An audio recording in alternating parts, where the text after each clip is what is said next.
de cette présentation, nous allons limiter la justice constitutionnelle au juge constitutionnel ou à la juridiction constitutionnelle. Parce qu'au fond, si on définit la justice constitutionnelle comme l'ensemble des institutions, cela voudra dire que même le juge administratif ou le juge judiciaire participe de la justice constitutionnelle. Donc, notre exposé portera uniquement sur le pouvoir constituant et le juge constitutionnel. À la thèse de l'incompatibilité entre la justice constitutionnelle et le pouvoir constituant communue en réalité dans la souveraineté du pouvoir constituant en lien avec le dogme de l'infaillibilité de la loi.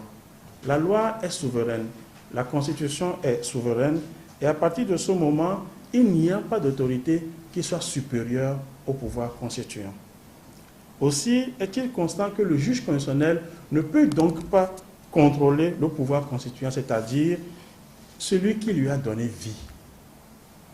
En conséquence, autoriser le juge constitutionnel, un organe non élu, à connaître de l'acte du souverain, c'est s'immiscer dans la fonction constituante. Mieux, c'est commettre un crime de lèse-souveraineté. Mais alors, la question mérite d'être posée. Le juge constitutionnel et le pouvoir constituant sont-ils condamnés à s'éloigner l'un de l'autre? Ou ont-ils réussi à développer des mécanismes devant les conduire à aller de concert? Au-delà, se pose la question de savoir si l'incompatibilité entre les deux organes, c'est-à-dire le juge constitutionnel et le pouvoir constituant, si cette incompatibilité n'est qu'une vue de l'esprit et qu'au fond, le juge constitutionnel et le pouvoir constituant entretiendraient une vie de couple. Au regard de ce constat, l'analyse essaiera de montrer que même si au regard de leurs origines respectives, il est avéré que la coexistence entre le juge constitutionnel et le pouvoir constituant pourrait être difficile, cette difficulté s'est peu à peu atténuée et qu'il s'est instauré entre les deux organes une effective vue de couple. Nous verrons d'abord que entre le juge constitutionnel et le pouvoir constituant, il s'agit d'une coexistence qui peut être qualifiée qui peut être décriée au regard de la nature et des fonctions que les deux institutions assument.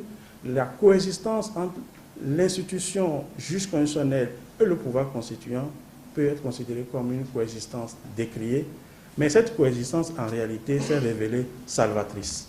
D'abord, une coexistence décriée. La coexistence entre le juge constitutionnel et le pouvoir constituant est décriée tout simplement parce que les deux s'opposent de par leur nature et de par leur fonction. Deux pouvoirs incompatibles de par leur nature. La souveraineté implique la compétence des compétences, c'est-à-dire le pouvoir de définir et de régir les fonctions les plus importantes des organes dans l'État. Cette mission s'effectue dans le cadre de l'État par un organe suprême, le pouvoir constituant. Ce pouvoir constituant, on l'appelle pouvoir constituant originaire, pouvoir constituant stricto sensu ou bien le pouvoir constituant initial.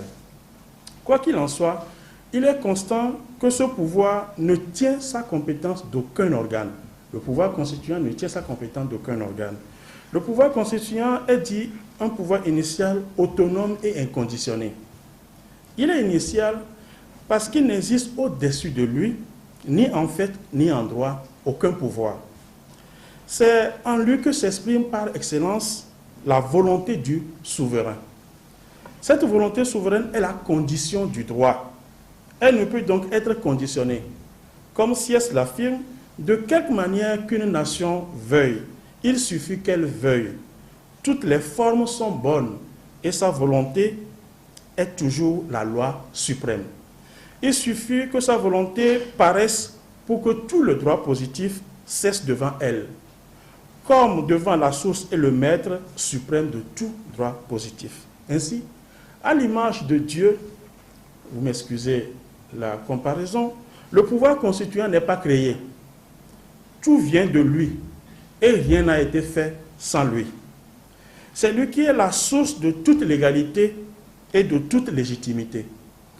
Pris dans ce sens, le pouvoir constituant ne tient son existence d'aucune légalité. Il n'y a aucune loi qui fonde le pouvoir constituant ou qui pourrait définir ses modalités d'action. Raymond Carré de Malberg affirmait à juste titre que la question du pouvoir constituant dans l'établissement de la première constitution de l'État n'est pas une question d'ordre juridique. Selon cet auteur, la formation initiale de l'État, comme aussi sa première organisation, ne peuvent être considérées que comme un pur fait et n'est susceptible d'être classée dans aucune catégorie juridique. Cette idée est également partagée par Roger Bonnard, pour qui le pouvoir constituant originaire est un pouvoir existant en dehors de toute habilitation constitutionnelle. À la différence du pouvoir constituant, les pouvoirs constitués, c'est-à-dire le juge constitutionnel par exemple, sont des pouvoirs de l'État qui tiennent leur organisation et leurs compétences de l'État. Ce sont les pouvoirs par lesquels l'État exerce ses diverses compétences juridiques dans le cadre fixé par la Constitution. C'est vrai que nous avons été invités par le président de la Cour constitutionnelle du Bénin, le professeur Djogbenou, pour présenter une communication, donc en plus de mon collègue professeur Poda, qui a également présenté une autre communication. Donc la première communication est celle présentée par le professeur Poda sur les aspects contemporains du contrôle de constitutionnalité. Et moi, j'ai présenté une communication sur la justice constitutionnelle et le pouvoir constituant. Alors, sur la première communication, les aspects contemporains du contrôle de constitutionnalité.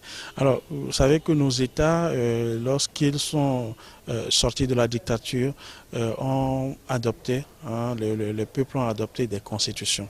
Et ces constitutions qui sont des constitutions démocratiques, en ce sens que c'est des constitutions qui proclament même que le peuple, le gouvernement du peuple par le peuple et pour le peuple est une réalité. Ensuite, des institutions qui sont mises en place qui doivent concourir à la mise en place ou au renforcement de cette démocratie. Et parmi les institutions mises en place par les constitutions, on a la justice constitutionnelle, ou bien on a la juridiction constitutionnelle. Au Bénin, c'est la Cour constitutionnelle.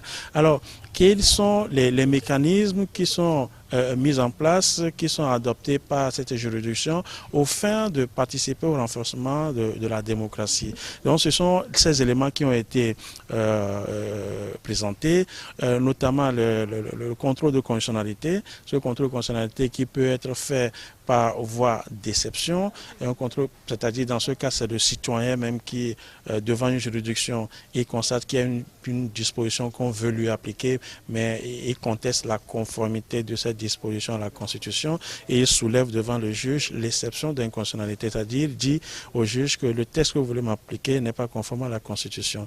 Et donc, dans ce cas de figure, c'est la Cour constitutionnelle qui est saisie après au fin de contrôle de constitutionnalité de la norme en question. Il y a également le recours direct. Dans ce cas de figure, c'est le citoyen qui vient saisir directement la Cour constitutionnelle.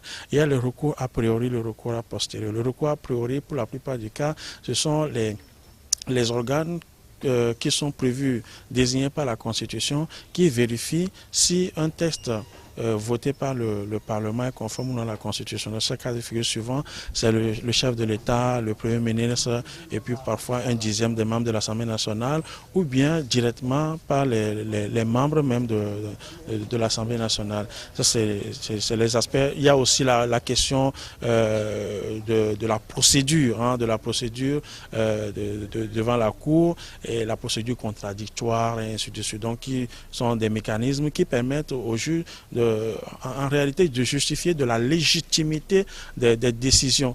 Lorsque le procès est contradictoire, lorsque le procès est public, alors les citoyens participent au procès constitutionnel. Donc ce n'est plus un procès qui est caché dans un bureau quelque part, mais c'est un procès qui est porté à la connaissance du public. Donc ça, c'est la première communication. La deuxième communication est celle que j'ai présentée et qui porte sur le pouvoir constituant et la justice constitutionnelle. Alors, de quoi s'agit-il? Lorsque vous prenez nos constitutions, on nous dit que c'est le pouvoir constituant, c'est le peuple qui adopte une constitution. C'est le peuple qui est le titulaire de la constitution.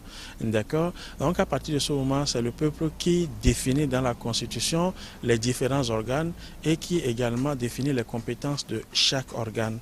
Mais pour que les organes ne puissent pas aller au-delà de leurs compétences, pour que la Constitution soit respectée, alors le même peuple prévoit un organisme ou bien une institution qui est la Cour constitutionnelle.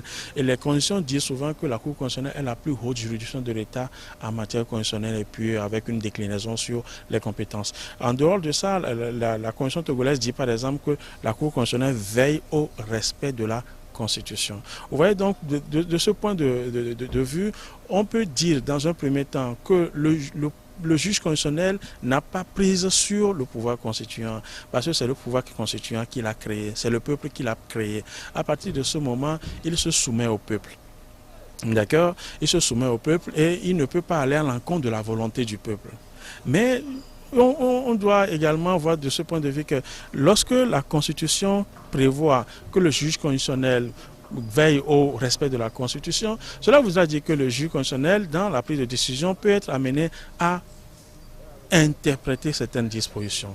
Alors, si le juge est amené à interpréter certaines dispositions, cela voudra dire que le juge peut interpréter la volonté du constituant. Il peut dire, en disant ceci, voilà ce que le constituant a voulu en réalité dire. Ça, c'est normal. Mais il peut arriver également, dans certains cas aussi, que la Constitution ne dise rien, la Constitution soit muette sur certains aspects. Est-ce que le juge va dire, je ne peux pas statuer parce qu'il n'y a pas de test? Il ne peut jamais dire ça. Il va commettre un délit de justice. À partir de ce moment, qu'est-ce que le juge fait? Il crée ce qu'on appelle les principes à valeur constitutionnelle. Donc, les principes à valeur constitutionnelle qui sont des principes qui ne sont pas forcément inscrits dans une constitution, mais qui permettent quand même au juge de veiller au respect de cette constitution. Alors, lorsque le juge interprète la constitution, il y a un autre problème qui se pose. Parce que, en réalité, lorsqu'il y a un texte, c'est celui qui va interpréter le texte qui va préciser le sens de ce texte. Donc ça veut dire que le constituant qui met en place la constitution, ce constituant à un moment donné sera dépossédé de son pouvoir par le juge constitutionnel qui finalement dit c'est à cette condition que votre texte sera conforme à la constitution. Si vous ne respectez pas cette disposition, le texte ne sera pas conforme.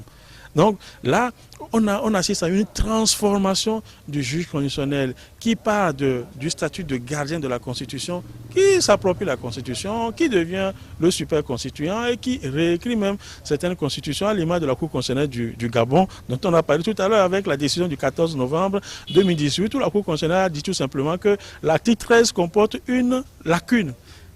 Et donc, le juge constitutionnel gabonais, en constatant qu'il y a une lacune dans l'article 13, qu'est-ce qu'il a fait?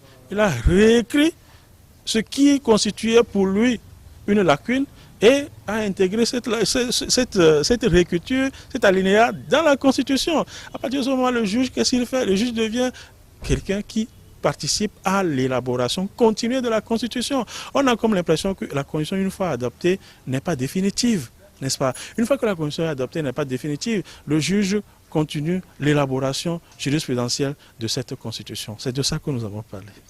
Merci à vous.